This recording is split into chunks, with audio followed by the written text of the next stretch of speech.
यह एक अद्भुत कथा है 12 नृत्यशील राजकुमारियों की।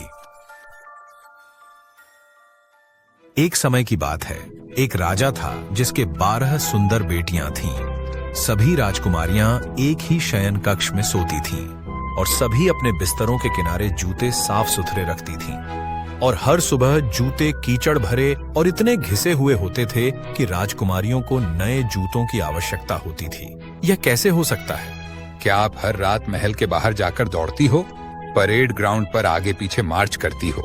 आप अपने जूते कैसे घिस लेते हैं? हमें नहीं पता पिता। खैर, मैं हूँ। जूतों बनाने वाले काम करते करते थक गया।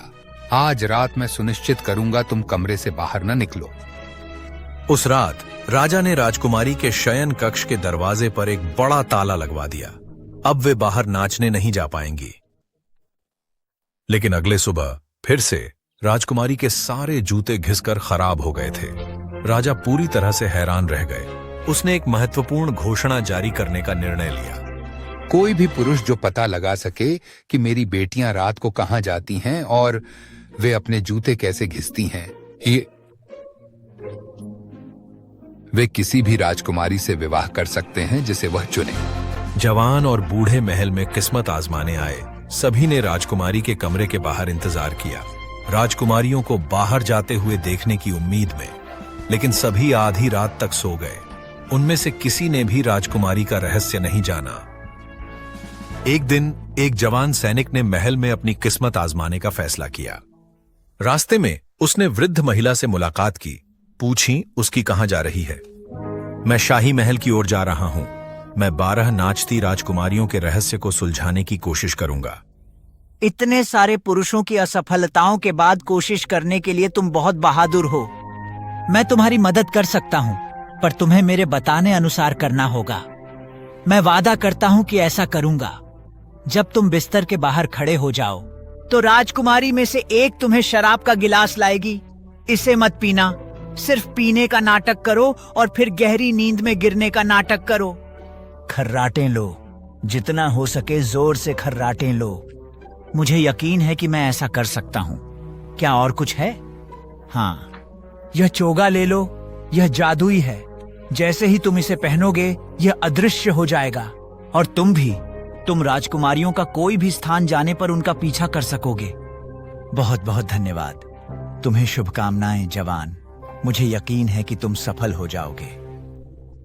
जब सैनिक महल पहुंचा तो एक नौकर ने उसे राजकुमारी के बिस्तर के बाहर आरामदायक कुर्सी पर बैठाया। तुम्हें यहां बैठकर पूरी रात पहरा देना होगा। कल सुबह तुम राजा को जो कुछ भी देखोगे उसकी रिपोर्ट करोगे। मैं समझता हूं। जैसा कि बूढ़ी महिला ने भविष्यवाणी की थी, सबसे बड़ी राजकुमारी जल्द ही बाहर आई। सैनिक ने एक गिलास शराब देकर धन्यवाद कहा और चुस्की लेने का नाटक किया। धन्यवाद। लेकिन जैसे ही वह अपनी कमरे में वापस गई, उसने हर बूंद बहा दी। फिर उसने अपनी आंखें बंद कर लीं और सोने का नाटक किया, जोर से खर्राटें लेते हुए, गर्व से।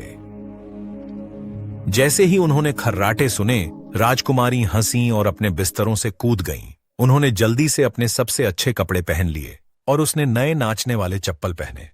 सबसे बड़ी राजकुमारी ने शयन कक्ष का दरवाजा खोला ताकि यह सुनिश्चित हो सके कि सैनिक अब भी गहरी नींद में है। हम सुरक्षित हैं, चलो चलते हैं। उसने अपनी हथेलियां 3 बार थपथपाईं। अचानक फर्श खुल गया और एक विस्तृत सीढ़ियां नजर आने लगी। दरवाजे के चारों ओर झांकते हुए सैनिक ने बड़ी राजकुमारी को बहनों सीढ़ियां उतरते देखा। सबसे छोटी राजकुमारी सबसे आखिर में थी। जैसे ही वह सीढ़ियों पर चढ़ी, सैनिक ने बूढ़ी महिला द्वारा दिया गया चोगा पहना और उसका पीछा करने लगा। वह सीढ़ियों से उतरने में इतनी जल्दी में था कि अनजाने में उसने सबसे छोटी राजकुमारी की पोशाक के लहे पर पैर रख दिया। ओह, कोई अचानक मेरी पोशाक को खींच रहा है। मजाक मत करो, यह सिर्फ एक कील में फंस गया है।